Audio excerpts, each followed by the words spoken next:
ሰላም ጤና ይስጥልን የተከበራችሁና የተወደዳችሁ በዓለም ዙሪያ የምትገኙ የጣና ቴሌቪዥን ቤተሰቦች እንደምን ዋላችሁ። የከበረ ሰላምታችን በያላችሁበት የምድር ዳርቻ ሁሉ ይድረሳችሁ እያልን የሚያዝያ 20 ቀን 2018 ዓ.ም የጣና ቴሌቪዥን የሰዓቱን ዜናዎች ይዘንላችሁ ቀርበናል። እስከ መጨረሻው አብራችሁን በመቆየት እንድትከታተሉን በአክብሮት እየጋበዝን ዋና ዋናዎቹን መረጃዎች በማስቀደም እናስደምጣችኋለን።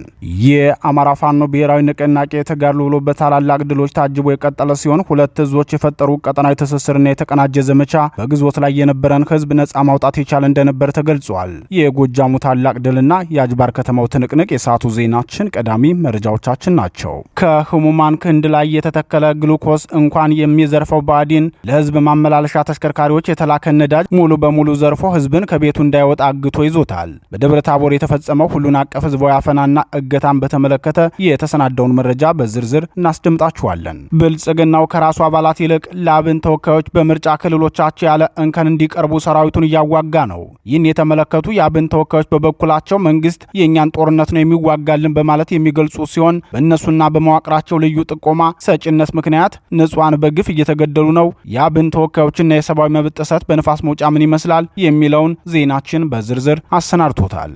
የብልጽግናው ኮሎኔል አስጨናቂ ወለጋ አማራዎችን ያስጨነቀና ያሳሰበ ዛቻ አስተላልፈዋል። ኮሎኔል አስጨናቂ ያስተላለፉት አስጨናቂ ዛቻና የወለጋ ሆናዊ ሁኔታ በዝርዝር ተሰናድቷል። ተሰሙታላችሁ። የኦሮሞ ብልጽግና መሪ የመረጠልኝ አልኖርም ሲል ያመፀው ህወሓት የፊታችን አርብ የራሴን ጊዜው አስተዳደር መርጣለሁ ብሎ ይፋ አድርጓል። በብልጽግናው ሊቀመንበር የተመደቡለትን ጄኔራል ታደሰ ወረደን በተመለከተ ምን ታደርጋለህ ተብሎ የተጠየቀው ህወሓት እሳቸውም እንደ ጌታቸው 4 ኪሎ ይሄዱ ብሎ ምላሽ ሰጥቷል። ይህ የህወሓት ውሳኔ መጪዎቹን ጊዜያት አስፈሪና አሳሳቢ አድርጓቸዋል ሲሉ ተንታኞች ይናገራሉ። ዜናችን በዝርዝር አሰናድቶታል፣ ይደመጣል። የተወደዳችሁና የተከበራችሁ የጣና ቴሌቪዥን አድማጭ ተመልካቾቻችን እነዚህንና ሌሎች የግንባርና የትንታኔ ዘገባዎችን ይዘናል። እስከ ዜናዎቻችን ፍጻሜ ድረስ አብራችሁን እንድትቆዩ እየጋበዝን ወደ ዝርዝር ዜናዎቹ እናልፋለን።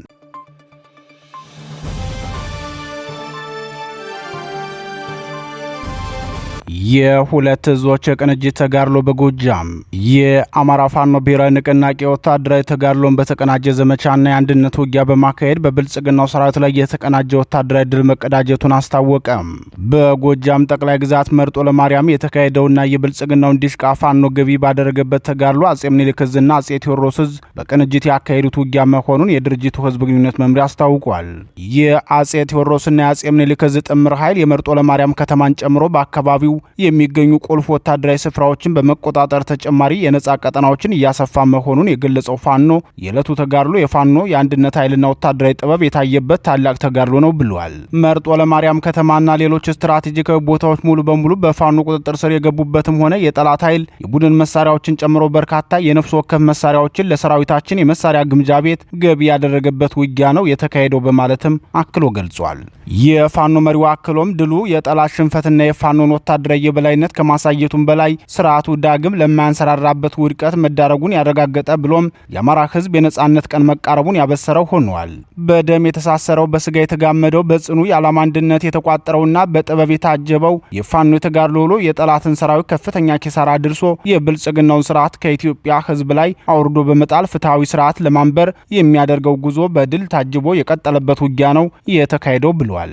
ከፍተኛ ቁጥር ያለው የብልጽግናው ሰራዊት ሰዋዊ ኪሳራ እንደደረሰበት የገለጹት የአካባቢው ነዋሪዎች በበኩላቸው የመንግስት ሰራዊት በከፍተኛ ቁጥር ነበር ወደ ቀጠናው ገብቶ የከረመው። ምርጫ ካርድ ካላወጣችሁ በማለትና ባለትዳርና ወጣት ሴቶችን ጭምር በኃይል አስገድዶ በመድፈርም ህዝባዊ ቀውስ ሲፈጥርብን ነበር የቆየው። ትናንት ከቀትር በኋላ በተጀመረው ውጊያ ዛሬ ብርሃን ማየት ችለናል ሲሉ የፋኖን ተጋድሎ አወድሰዋል። ይህ በእንዲህ እንዳለ የአማራ ፋኖ ብሔራዊ ንቅናቄ አጼ ምኒልክ ዕዝ 105ኛ ኮር 47ኛ ክፍለ ጦር አማራ ሳይንት ወረዳ አጅባር ከተማ በመግባት ታላቅ ጀብድ መፈጸሙን የዙ ህዝብ ግንኙነት መምሪያ አስታውቋል።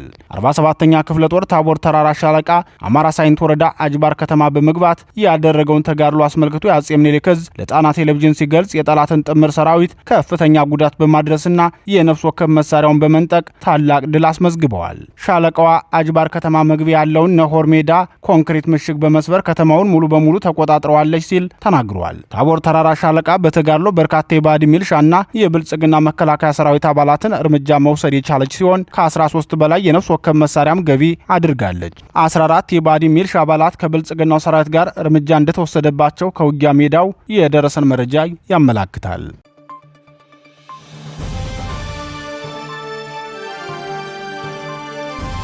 መንገዱን ክፍት ባደርግም ብአዴን ዘግቶታል። ፋኖ የአማራ ፋኖ ብሔራዊ ንቅናቄ በብልጽግናው ሰራዊት ላይ የሚያደርሰውን ወታደራዊ የበላይነት ተከትሎ በደቡብ ጎንደር ዞን የሰፈረው የብአዴን መዋቅርና የብልጽግናው ሰራዊት ህዝብን ለከፍተኛ እንግልት እየዳረጉት ይገኛሉ። ከዞኑ መቀመጫ ደብረታቦር ወደ መናገሻ ጎንደርና ባህር ዳር ከተሞች የሚወስዱት መንገዶች መዘጋታቸውንና ህዝብም ለከፋ ማህበራዊ ኢኮኖሚያዊ ችግር መዳረጉን ሚያዝያ 13 ቀን መዘገባችን ይታወሳል። ይህ ችግር ዛሬም ድረስ ተባብሶ መቀጠሉን ነዋሪዎች ተናግረዋል። መንገዶቹ ከተዘጉ 10 ቀናት እንዳለፋቸው የሚናገሩት የአካባቢው ነዋሪዎች ተዘግተዋል በተባሉት መንገዶች የዞኑን ዋና አስተዳዳሪ ጨምሮ ሁሉም የመንግስት ባለስልጣናት በወታደር ታጅበው ይጓዛሉ። ሌላው ህዝብ ግን መውጫ መግቢያ ተነፍጎት እየተሰቃየ ነው ሲሉ ነበር ለጣና ቴሌቪዥን የተናገሩት። ለዚህ የህዝብ ቅሬታ ምላሽ የሚሰጠው የአማራ ፋኖ ብሔራዊ ንቅናቄ ሜጀር ጄኔራል ቫንታባት አንደኛ ኮር በበኩሉ መንገዱን ለህዝብ አገልግሎት ክፍት አድርገነዋል። መንገዱ ተዘግቶ በነበረበት ወቅት እንኳን ለህዝብ አገልግሎት የሚሆን 2 ቦቲ ነዳጅ ወደ ደብረታቦር እንዲገባ መንገድ ከፍተን አሳልፈነዋል። አሁን መንገዱ የተዘጋው በስርዓቱ ነው ሲል አስታውቋል። በብርጋዴር ጄኔራል ተሾመ ይመርና በአቶ ጥላውን ደጀኔ የሚመራው የዞኑ ኮማንድ ፖስት ከደብረታቦር ወደ ሌሎች ወረዳ ከተሞች የሚወስዱ መንገዶችን አስቀድመው ከዘጉት ቆይተዋል። ፋኖም ባህር ዳር ደብረታቦር መንገድን የዘጋው የዞኑ ህዝብ የመንቀሳቀስ መብቱን ለማስጠበቅ ስርዓቱ የዘጋቸውን መንገዶች እንዲከፍት እንደነበር የገለጸው ፋኖ ሆኖም ስርዓቱ በህዝብ ላይ የጣለውን የጉዞ እቀባ ባያነሳም የህዝብን ሁለንተናዊ የመንቀሳቀስ መብት ለማስከበር ሲል ፋኖ ከደብረታቦር ጎንደርና ባህር ዳር የሚወስደውን ዋናውን መንገድ መክፈቱን ተናግሯል። ፋኖ መንገዱን ቢከፍተውም የዞኑ ኮማንድ ፖስት ተሽከርካሪዎች ነዳጅ እንዳይቀዱ በመከልከል አሁንም ድረስ ህዝብ ከቦታ ቦታ እንዳይንቀሳቀስ ክልከላ ተደርጎበት እንደሚገኝ ገልጸዋል። ወደ ደብረታቦር የገባው ነዳጅም ተጨማሪ ሳልቫቲዮ ባስገጠመው የብልጽግናው ተሽከርካሪዎች እየተቀዳ የህዝብ ማመላለሻ ተሽከርካሪዎች ግን እንዳይቀዱ መከልከላቸውን የከተማዋ ነዋሪዎች ለጣና ቴሌቪዥን ተናግረዋል። በዚህ የተነሳም አሁንም ድረስ የደቡብ ጎንደር ህዝብ የጉዞ እገዳ ተጥሎበት በችግር ላይ እንደሚገኝ አስተያየት ሰጪዎች ገልጸዋል። የዞኑ የብአዴን መዋቅር ከደብረታቦር ወደ ወረዳዎች የሚወስዱ መንገዶችን ከመዝጋቱና ለህዝብ ማመላለሻ የሰጠን ነዳጅ አፍኖ ከመሰወሩም በተጨማሪ በተለያዩ ወረዳዎች የሚገኙ የህሙማን ማመላለሻ አምቡላንሶችን ዘርፈው ለወታደራዊ ሎጂስቲክስ ማመላለሻ አድርገው መቆየታቸው ይታወቃል። በተለይም በስቴ በስማዳና በብናት ወረዳዎች የሚገኙ የጤና ጣቢያ አምቡላንሶችን የብልጽግናው ሰራዊት ወስዶ ሲጠቀምባቸው በፋኖ ቁጥጥር ስር ከዋሉ በኋላ ፋኖ በሀገር ሽማግሌዎች ፊት ለህዝብ ማስረከቡን መዘገባችን አይዘነጋም።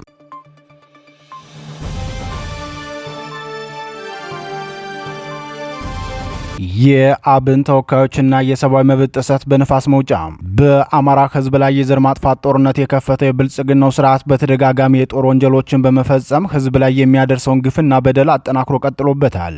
በተለይም በመጪው ግንቦት ወር ይካሄዳል ተብሎ በሚታሰበው የብልጽግናው ምርጫ ላይ ተሳታፊ በሆኑት የአብን ተወካዮች መወዳደሪያ አካባቢዎች የብልጽግናው ሰራዊት የተጠናከረ ግፍና ስቃይ እየፈጸመ መሆኑን አሳይቷል።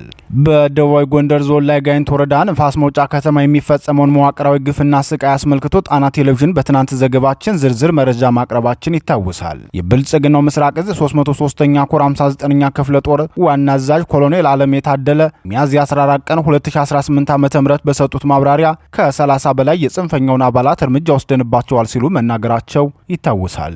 ሆኖም እሳቸው ይህንን መረጃ በሰጡበት ወቅት ከፋኖ በኩል የተሰዋው አርበኛ አንደበት ክንዳለም ብቻ ሲሆን ቀሪዎቹ 29 ወጣቶች የተገደሉት በስርዓቱ በጭካኔ መሆኑን የአካባቢው ነዋሪዎች ተናግረዋል።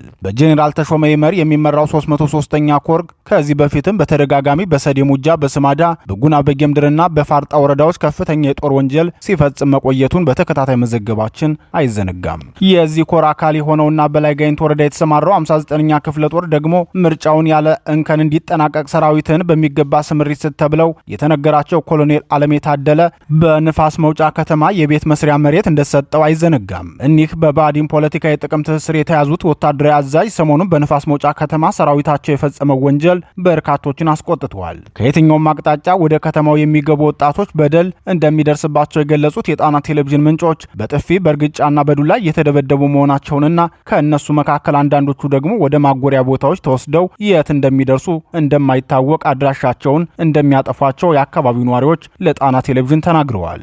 በሌላ በኩል ከምሽቱ 12 ሰዓት በኋላ የሚንቀሳቀሱ ነዋሪዎች በተለይ በትዝታ ሆቴል አካባቢ ድብደባና ግድያ እንደሚፈጸምባቸው መረጃዎች ለጣና ቴሌቪዥን ደርሰዋል። እንዲሁም በስላሴ ቤተክርስቲያን የቅዳሴና የስብከተ ወንጌል አገልግሎት በሚፈጸምበት ጊዜ የድምፅ ማጉያ መጠቀም እንዳይቻል ክልከላ ተደርጓል ያሉት ነዋሪዎቹ ለቤተክርስቲያኑ አስተዳዳሪዎችም ከባድ ማስጠንቀቂያ እንደሰጠና የቄስ ሞት ገና መጀመሪያችን ነው የሚል አስገራሚ ንግግር በጦር አዛዡ በኩል መነገሩ በነዋሪው ላይ ከፍተኛ ቁጣ መቀስቀሱ ታውቋል።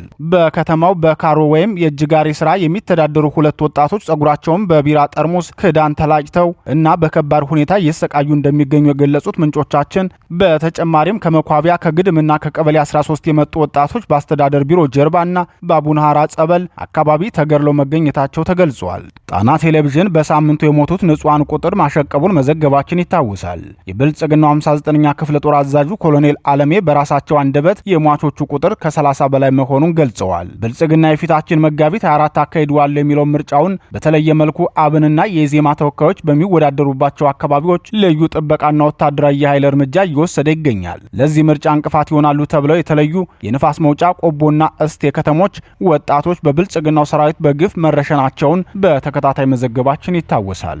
በተጠቀሱት ከተሞች ደግሞ የአብኖቹ አመራሮችና በብልጽግናው ሹመት ርካብ ላይ ያሉት በለጠ ሞላ፣ መልካሙ ጸጋይና ጋሻው መርሽ የሚወዳደሩባቸው ቀጠናዎች ናቸው። ከዚህ ወጣቶች በግፍ መገደል ጀርባም የግንቦቱ ምርጫ አጃቢ የሆኑት የአብን ተወዳዳሪዎችና መሪዎች ሚናቸው ከፍ ያለ መሆኑን መረዳት ይቻላል።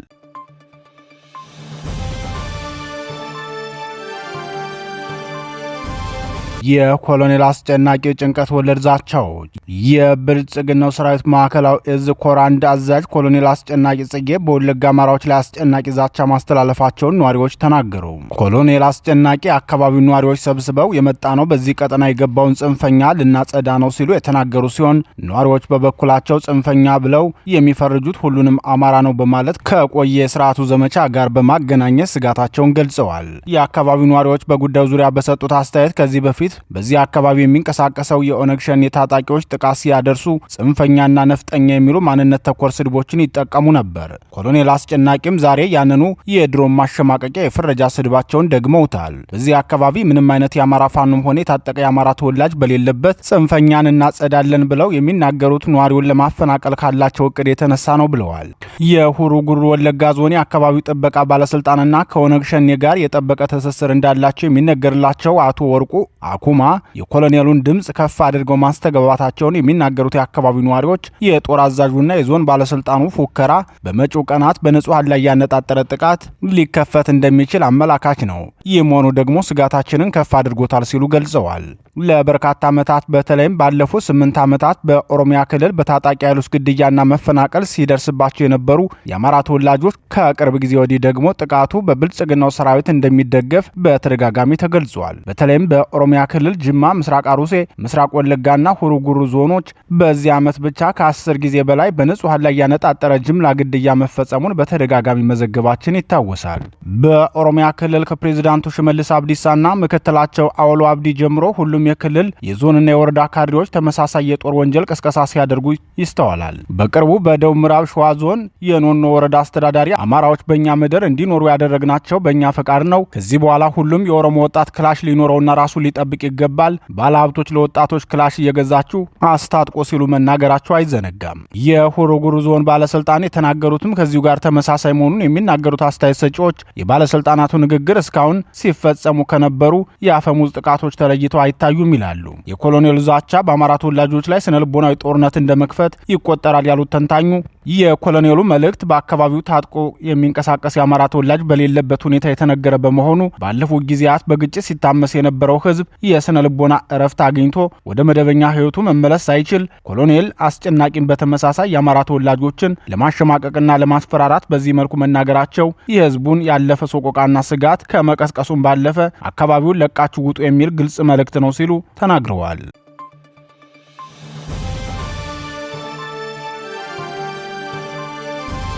ህወሓት እንቅጩን ተናገረ። ከዚህ በኋላ ከኦሮሞ ብልጽግና የሚላክልን ሰው በላያችን ላይ አስቀምጠን አንተዳደርም፣ ትግራይ ራሷን በራሷ ማስተዳደር ይኖርባታል ሲል ደጋግሞ ሲናገር የነበረው ህወሓት በቀጣዩ ሳምንት አዲስ የክልል ርዕሰ መስተዳደር ሊመርጥ መሆኑን አስታውቋል። የኦህዴድ ብልጽግናውን ሊቀመንበር ውሳኔም ሆነ በኦህዴድ ብልጽግና ሊቀመንበር ለትግራይ ክልል አስተዳዳሪነት የተመደቡት ጄኔራል ታደሰ ወረደን እንደሚያሰናብትም ይፋ አድርጓል። የብልጽግናው ሊቀመንበር ከ2 ሳምንታት በፊት የትግራይ ክልል ጊዜያዊ አስተዳደር ፕሬዝዳንት ሌተናል ጄኔራል ታደሰ ወረደን የስልጣን ጊዜ ለተጨማሪ 1 ዓመት ማራዘማቸውን ተከትሎ ህወሓት ሹመቱን እንደማይቀበለውና ከጦርነቱ በፊት የነበረውን መንግስት ለመመለስ መወሰኑን ማሳወቁ አይዘነጋም። ለዚህ ውሳኔ የማይገዛ ማንኛውንም የትግራይ ተወላጅና በትግራይ ክልል የሚኖርን ግለሰብም ሆነ ተቋምም እንደማይታገስም በወይዘሮ ፈትለወርቅ በኩል ይፋ ማድረጉ ይታወሳል። በ2012 ዓ.ም የነበረውን መንግስታዊ መዋቅርና ምክር ቤቶች ለመመለስም ባለፉት 10 ቀናት ከድርጅቱ ስራ አስፈጻሚ ኮሚቴ ጀምሮ የማዕከላዊ ኮሚቴ የዞን የወረዳና የከተማ ምክር ቤቶችን ስብሰባ ሲያካሂድ ቆይቷል። በተጨማሪም የህወሓት አመራሮች በየደረጃ ያሉ ካድሬዎችን፣ የቀድሞ ሚሊሻዎችን፣ በጡረታ የተሰናበቱ ወታደሮችን፣ የአርሶ አደሮች ማህበራትን እንዲሁም የሴቶችና የወጣቶች ማህበራትን ስብሰባ በመጥራት ውሳኔውን የተመለከተ ማብራሪያ መስጠታቸውንና ውሳኔውንም እንደሚደግፉ በክልሉ ሚዲያዎች በኩል ሲያሰራጭ መቆየቱን ታዝበናል። በዚህም መሰረት ከ3 ቀን በኋላ ማለትም ሚያዝያ 23 ቀን 2018 ዓ.ም የክልሉ ምክር ቤት ስብሰባ እንደሚያካሄድና አዲስ የክልል ፕሬዝዳንት ለመምረጥ ዝግጅት እያደረገ መሆኑን ዋዜማ ለጉዳዩ ቅርብ ከሆኑ ምንጮች አረጋግጫለሁ ብሎ ዘግቧል። አዲሱ ፕሬዝዳንት ማን ሊሆኑ እንደሚችሉ በእርግጠኝነት መናገር ባይችሉም የድርጅቱ ሊቀመንበር ደብረጽዮን ገብረ ሚካኤል፣ የጊዜው አስተዳደሩ ምክትል ፕሬዝዳንት አቶ አማኑኤል አሰፋ ወይም በፕሪቶሪያው ስምምነት ወቅት አንዱ ተደራዳሪ የነበሩት ፍስሐ ሀብተ ጽዮን ሊሆኑ እንደሚችሉ ምንጮች ግምታቸውን ነግረውኛል ሲል ሚዲያው ጨምሮ ዘግቧል። ከሰኞ ጀምሮ ለመጪው አርብ የምክር ቤት ጉባኤና ለምርጫው የሚያስፈልጉ ዝግጅቶች እየተደረጉ መሆኑን የሚናገሩት የክልሉ ነዋሪዎች የህወሓትን ድርጅታዊ አቋም በተመለከተ ለበታች መዋቅር በሰፊው ማብራሪያ እየሰጠ መሆኑንም ነዋሪዎቹ ገልጸዋል። በኦሮሞ ብልጽግና የተዋቀረውና በጄኔራል ታደሰ ወረደ የሚመራው የክልሉ ጊዜያዊ አስተዳደር ሙሉ በሙሉ ፈርሶ በቀድሞ የደብረ ጽዮን መንግስት ከተተካ በኋላ ክልሉ በጊዜያዊነት በኮማንድ ፖስት እንዲመራ የማድረግ እቅድ መኖሩንም ሚዲያው አስነብቧል። የቀድሞው መንግስት ሙሉ በሙሉ ወደ ስራ እስከሚገባ ድረስ በጊዜያዊ አስተዳደሩ ፕሬዝዳንት በኩል የሚሰጡ መመሪያዎች እንዳይሆኑ ቢወሰንም አገልግሎት ሰጪ ተቋማት ግን መደበኛ ስራቸውን እንዲቀጥሉ መመሪያ መውረዱን ገልጿል። ህወሓት ከብልጽግናው መንግስት ጋር የገባበትን ውጥረት ምክንያት በማድረግ በአማራ ህዝብ ላይ ለሚከፍተው ወረራ ከ1 ወር በፊት ጀምሮ በሰሜኑ ጦርነት ይሳተፉና ትጥቅ የፈቱ የቀድሞ ታጣቂዎችን ወደ ምድባቸው እንዲመለሱ ጥሪ ማድረጉን መዘገባችን ይታወሳል። በርካቶችም ወደ ቀድሞ ምድባቸው መመለሳቸው ታውቋል። የጊዜው አስተዳደሩ ፕሬዝዳንት ጄኔራል ታደሰ ወረደ በበኩላቸው የህወሓትን እንቅስቃሴ እንደሚቃወሙት በመግለጽ አደገኛ መዘዝ ያመጣል ማለታቸው ይታወሳል። በትግራይ ክልልና ፌዴራል መንግስቱን በሚመራው የኦሮሞ ብልጽግና ፓርቲ መካከል የተካረረ አለመግባባት መፈጠሩንና በራሳቸው በትግራይ ፖለቲካዊና ወታደራዊ ቡድኖች መካከል የበረታ ክፍፍል መከሰቱን ተከትሎ ህወሓት አዲስ ወታደራዊ አደረጃጀትንና የፖለቲካ አስተዳደር መዋቅር መዘርጋቱ ይታወሳል። ከተደረጉት አዲስ አደረጃጀቶች መካከል የታጣቂ ቡድኑ የተደራጁበት የእዝ ሰንሰለት ይገኝበታል። አዲሱ አወቃቀር ህወሓት በማናቸው መንገድ በክልሉ ጣፈንታ ላይ ወሳኝ እንዲሆን የሚያስችለው መሆኑንም ምንጮቻችን ነግረውናል። ታጣቂ ቡድኑ በተለይም ካለፉት 6 ወራት ወዲህ የታችኛውን እርከን ያማከለ መዋቅራዊ ለውጥ፣ የከፍተኛ ወታደራዊ አመራሮች ሽግሽግና የሰራዊት ድልድል ስራዎችን ሲያካሄድ ቆይቷል።